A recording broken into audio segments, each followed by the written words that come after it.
ओम श्री गणेशाय नमः। ओम श्री गणेशाय नमः। ओम श्री गणेशाय नमः। ओम नमः शिवाय। ओम नमः शिवाय। ओम नमो भगवते वासुदेवाय नमः। ओम नमो भगवते वासुदेवाय नमः। ओम नमो भगवते वासुदेवाय नमः। ओम श्री साईनाथाय नमः। ओम श्री साईनाथाय नमः।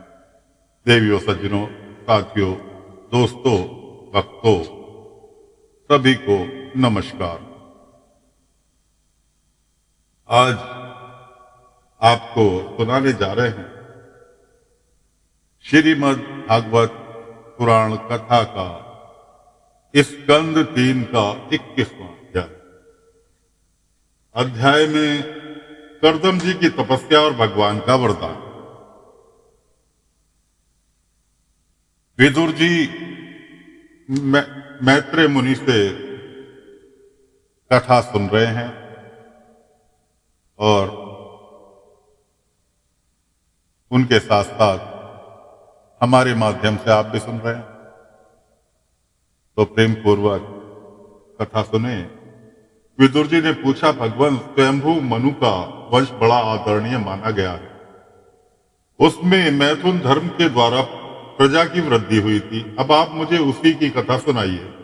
ब्राह्मण, आपने कहा था कि स्वयंभू मनु के पुत्र प्रियव्रत और उत्तानपाद ने सातों द्वीपों वाली पृथ्वी का धर्म पूर्वक पालन किया तथा उनकी पुत्री, जो देवती नाम से विख्यात थी, कर्दम प्रजापति को ब्याही गई थी। देवती योग के लक्षण यम आदि से संपन्न थी। उससे महायोगी कर्दम जी ने कितनी संतानें उत्पन्न की, वह सब प्रसंग आप मुझे सुनाइए। मुझे उसके सुनने की बड़ी इच्छा है। इसी प्रकार भगवान रुचि और ब्रह्मा के पुत्र दक्ष प्रजापति ने भी मनु जी की कन्याओं का पाणी ग्रहण करके उनसे किस प्रकार क्या क्या संतान उत्पन्न की, यह सब चरित्र मुझे सुनाइए। मैत्रेय जी ने कहा, विदुर जी, जब ब्रह्मा जी ने भगवान कर्दम को आज्ञा दी कि तुम संतान की उत्पत्ति करो, तो उन्होंने 10,000 वर्षों तक सरस्वती नदी के तीर पर तपस्या की। वे एकाग्रचित से प्रेम पूर्वक पूजनोपचार द्वारा शरणागत वरदान यज्ञ श्री हरि की आराधना करने लगे। अब सतयुग के आरंभ में कमल नयन भगवान श्री हरि ने उनकी तपस्या से प्रसन्न होकर उन्हें अपने शब्द ब्रह्म स्वरूप से मूर्तिमान होकर दर्शन दिए। भगवान की वह भव्य मूर्ति सूर्य के समान तेजोमयी थी। वे गले में श्वेत कमल और कुमुद के फूलों की माला धारण किए हुए थे। मुख कमल नीली और चिकनी अलकावली से सुशोभित था। वे निर्मल वस्त्र धारण किए हुए थे। सिर पर झिलमिलाता हुआ स्वर्ण में मुकुट, कानों में जगमगाते हुए कुंडल और कर्ण कमलों में शंख, चक्र, गदा और आयुध विराजमान थे। उनके एक हाथ में क्रीड़ा के लिए श्वेत कमल सुशोभित था। प्रभु की मधुर मुस्कान भरी चितवन चित्त को चुराए लेती। उनके चरण कमल गरुड़ जी के कंधों पर विराजमान थे तथा वक्ष स्थल में श्री लक्ष्मी जी और कंठ में कौतुभ मणि सुशोभित थी। प्रभु की इस आकाश स्थित मनोहर मूर्ति का दर्शन करके कर्दम जी को बड़ा हर्ष हुआ, मानो उनकी सभी कामनाएं पूर्ण हो गई। उन्होंने सानंद हृदय से पृथ्वी पर सिर टेक कर भगवान को साष्टांग प्रणाम किया और फिर प्रेम प्रवण चित्त से हाथ जोड़कर समुद्र वाणी से वे उनकी स्तुति करने लगे। कर्दम जी ने कहा, स्तुति करने योग्य परमेश्वर, आप संपूर्ण सत्व गुण के आधार हैं। योगी जन उत्तरोत्तर शुभ योनियों में जन्म लेकर अंत में योगस्थ होने पर आपके दर्शनों की इच्छा करते हैं। आज आपका वही दर्शन पाकर हमें नेत्रों का फल मिल गया। आपके चरण कमल भवसागर से पार जाने के लिए जहाज है। जिनकी बुद्धि आपकी माया से मारी गई है, वे ही उन तुच्छ क्षणिक विषय सुखों के लिए जो नरक में भी मिल सकते हैं, उन चरणों का आश्रय लेते हैं।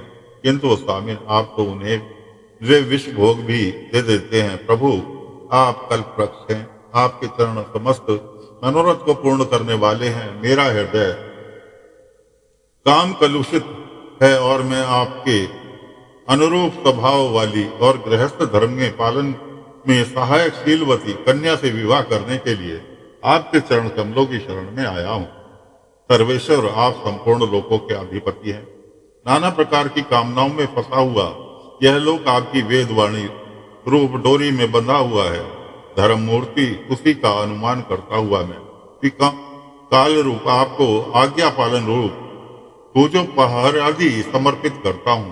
प्रभु आपके भक्त विषय भक्त लोगों और उन्हीं के मार्ग का अनुसरण करने वाले मुझे जैसे कर्मजड पशुओं को कुछ भी गिनकर आपके चरणों की छत्र छाया का ही आश्रय लेते हैं तथा परस्पर आपके गुणगान रूप मादक वसुधा की ही पान करके अपने शुदा पिपासादि देह धर्मों को शांत करते रहते हैं। प्रभु यह कालचक्र बड़ा प्रबल है। साक्षात ब्रह्म ही इसके घूमने की धुरी है। अधिक मास सहित 13 महीने अरे 360 दिन जोड़ हैं। 6 ऋतुएं नेमी हैं। अनंत क्षणफल आदि इसमें पत्राकार धाराएं हैं तथा 3 चतुर्मास से इसके आधारभूत नाभि हैं। यह अत्यंत वेगवान तत्व स्वरूप कालचक्र चराचर जगत की आयु का छेदन करता हुआ घूमता रहता है, किंतु आपके भक्तों की आयु का हास नहीं कर सकता। भगवान जिस प्रकार मकड़ी स्वयं ही जाले को फैलाती और उसकी रक्षा करती है और अंत में उसे निगल जाती है, उसी प्रकार आप अकेले ही जगत की रचना करने के लिए अपने से अधिक अपनी योग माया को स्वीकार कर उसके अभिव्यक्त हुई हुई तत्वादि शक्तियों द्वारा स्वयं ही इस जगत की रचना पालन और संहार करते हैं। प्रभु इस समय आपने हमें अपनी तुलसी माला मंडित माया से परिच्छिन्न सी दिखाई देने वाली सगुण मूर्ति से दर्शन दिया है। आप हम भक्तों को जो शब्दादि विषय सुख प्रदान करते हैं वे मायक होने के कारण यद्यपि आपको पसंद नहीं है तथापि परिणाम में हमारा शुभ करने के लिए वे हमें प्राप्त हो। नाथ आप स्वरूप से निष्क्रिय होने पर भी माया के द्वारा सारे संसार का व्यवहार चलाने वाले हैं तथा थोड़ी सी उपासना करने वाले पर भी समस्त अभिलाषित वस्तुओं की वर्षा करते रहते हैं। आपके चरण कमल वंदनीय है। मैं आपको बार बार नमस्कार करता हूँ।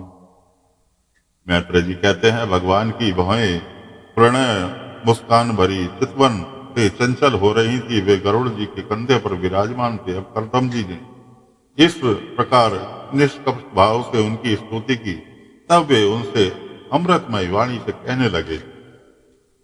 श्री भगवान ने कहा, जिसके लिए तुमने आत्म समाधि के द्वारा मेरी आराधना की है, तुम्हारे हृदय के उस भाव को जानकर मैंने पहले से ही उसकी व्यवस्था कर दी है। प्रजापति, मेरी आराधना तो कभी भी निष्फल नहीं होती। फिर जिनका चित्त निरंतर एकांत रूप से मुझ में ही लगा रहता है, उन तुम जैसे महात्माओं के द्वारा की हुई उपासना तो और भी अधिक फल होता है। प्रसिद्ध यशस्वी सम्राट स्वयंभू मनु ब्रह्मरथ रहकर 7 समुद्र वाली सारी पृथ्वी का शासन करते हैं। विप्रवर विपरम धर्मज्ञ महाराज महारानी शांता रूपा के साथ तुमसे मिलने के लिए परसों यहाँ आएंगे। उनकी एक रूप यौवनशील और गुणों से संपन्न श्यामलोचना कन्या इस समय विवाह के योग्य है। प्रजापति, तुम सर्वथा उसके योग्य हो, इसलिए वो तुम ही को वह कन्या अर्पण करेंगे। ब्राह्मण, गत अनेकों वर्षों से तुम्हारा चित्त जैसी भार्या के लिए समाहित रहा है, अब शीघ्र ही वह स्वराज कन्या तुम्हारी वैसी ही पत्नी होकर यह श्रेष्ठ सेवा करेगी। वह तुम्हारा वीर्य और अपने गर्भ से धारण कर उससे 9 कन्याएं उत्पन्न करेगी। फिर तुम्हारी उन कन्याओं से लोक रीति के अनुसार मरीचि आदि ऋषिगण पुत्र उत्पन्न करेंगे। तुम भी मेरी आज्ञा का अच्छी तरह पालन करने से शुद्ध चित्त हो, फिर अपने सब कर्मों का फल मुझे अर्पण कर मुझको ही प्राप्त हो जाओ। जीवों पर दया करते हुए तुम आत्मज्ञान प्राप्त करोगे और फिर सबको अभय दान दे, अपने सहित संपूर्ण जगत को मुझ में और मुझको अपने में स्थित कर देखोगे। महामुनि, मैं भी अपने अंश काल रूप से तुम्हारे वीर्य द्वारा तुम्हारी पत्नी देवहूति के गर्भ में अवतरण होकर सांख्य शास्त्र की रचना करूंगा। मैत्रेय जी कहते हैं, विदुर जी कर्म मद ऋषि से इस प्रकार संभाषण करके इंद्रियों के अंतर्मुख होने पर प्रकट होने वाले श्री हरि सरस्वती नदी से घिरे हुए बिंदुसर तीर्थ से अपने लोक को चले गए। भगवान के सिद्ध मार्ग की सभी सिद्धेश्वर प्रशंसा करते हैं। वे कर्मठ जी के देखते देखते अपने लोक को सिधार गए। उस समय गरुड़ जी के पक्षों से जो काम की आधारभूता ऋचाएं निकल रही थी, उन्हें वे सुनते जाते थे। विदुर जी श्री हरि के चले जाने पर भगवान करदम उनके बताए हुए समय की प्रतीक्षा करते हुए बिंदु सरोवर पर ही ठहरे। श्रीवर इधर मुनि जी भी महारानी शांत रूपा के साथ स्वर्ण जटित रथ पर सवार होकर तथा उस पर अपनी कन्या को बिठाकर पृथ्वी पर विचरते हुए जो दिन भगवान ने बताया था, उसी दिन शांति परायण महर्षि कदम के उस आश्रम पर पहुंचे। सरस्वती के जल से भरा हुआ यह बिंदु सरोवर यह स्थान है जहां अपने शरणागत भक्त कर्दम के प्रति उत्पन्न हुई अत्यंत करुणा के वशीभूत हुए भगवान के नेत्रों से आश्रु की बूंदें गिरी थी। यह तीर्थ बड़ा पवित्र है, जिसका जल कल्याण में और अमृत के समान मधुर है तथा महर्षि गण सदा इसका सेवन करते हैं। उस समय बिंदु सरोवर पर्वत पवित्र वृक्ष लताओं से घिरा हुआ था, जिसमें तरह तरह की बोली बोलने वाले पवित्र मृग और पक्षी रहते थे। वह स्थान सभी ऋतुओं के फल और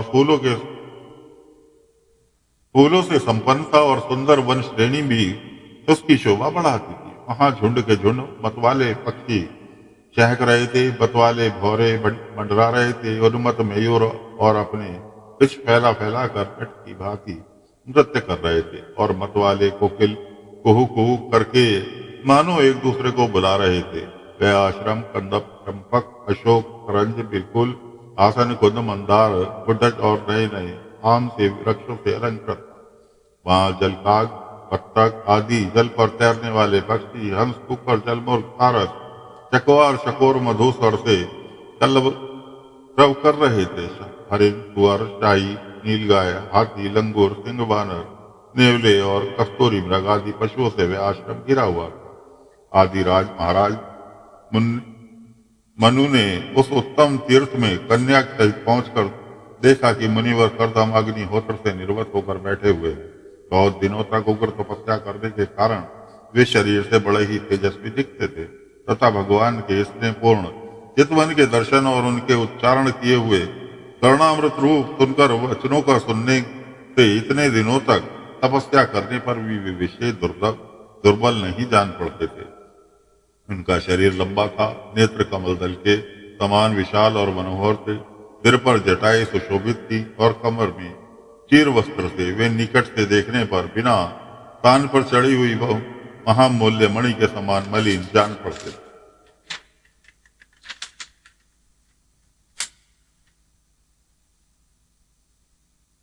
महाराज स्वयंभू मनु को अपनी कुटी में आकर प्रणाम करते देख उन्हें आशीर्वाद से प्रसन्न किया और यथाशत आतिथ्य की रीति से उनका स्वागत सत्कार किया। जब मनु जी उनकी पूजा ग्रहण कर स्वस्थ चित्त से आसन पर बैठ गए, तब मुनिवर कर्दम ने भगवान की आज्ञा का स्मरण कर उन्हें मधुर वाणी से प्रसन्न करते हुए इस प्रकार कहा, देव, आप भगवान विष्णु की पालन शक्ति रूप है, इसलिए आपका घूमना फिरना भी निसंदेह सज्जनों की रक्षा और दुष्टों के संहार के लिए ही होता है।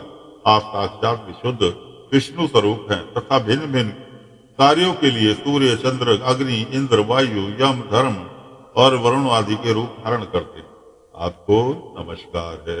आप मणियों से जड़े हुए जयदायक रथ पर सवार हो अपने प्रचंड धनुष की टंकार करते हुए उस रथ की घरघराहट से ही पापियों को भयभीत कर देते हैं और अपनी सेना के चरणों से रौंदे हुए भूमंडल को कांपते अपनी उस विशाल सेना को साथ लेकर पृथ्वी पर सूर्य के समान विचरते हैं।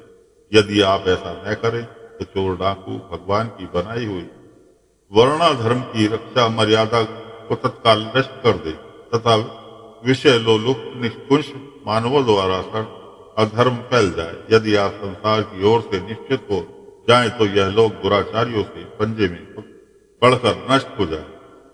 तो भी वीरवर मैं आपसे पूछता हूँ कि इस समय यहाँ आपका आगमन किस प्रयोजन से हुआ है? मेरे लिए जो आज्ञा होगी मैं उसे निष्कपट भाव से सहर्ष स्वीकार करूंगा। तो करदम जी को तो एडवांस में विष्णु भगवान ने बता दिया था कि ऐसे ऐसे मनु जी आएंगे अपनी कन्या के साथ और वो तुम्हें कन्या देकर चले जाएंगे, शादी कर देंगे तुम्हारी। लेकिन फिर भी एक लोक लज्जा के बाद वो अपने मुंह से कैसे कहेंगे जी क्या तुम मुझे अपनी बेटी देने आए हो? तो साथियों फिलहाल ये 21वां अध्याय यहां पर समाप्त हो रहा है। अगले अध्याय को लेकर कल फिर हाजिर होंगे। कल देवहूति के साथ करदम प्रजापति का विवाह करवाएंगे। आज्ञा चाहते हैं कल फिर मिलेंगे नए अध्याय के साथ। ओम नमो नारायण, ओम नमो नारायण, ओम नमो नारायण, ओम नमो भगवते वासुदेवाय नमः, ओम नमो भगवते वासुदेवाय नमः, ओम श्री साईनाथाय नमः, ओम श्री साई।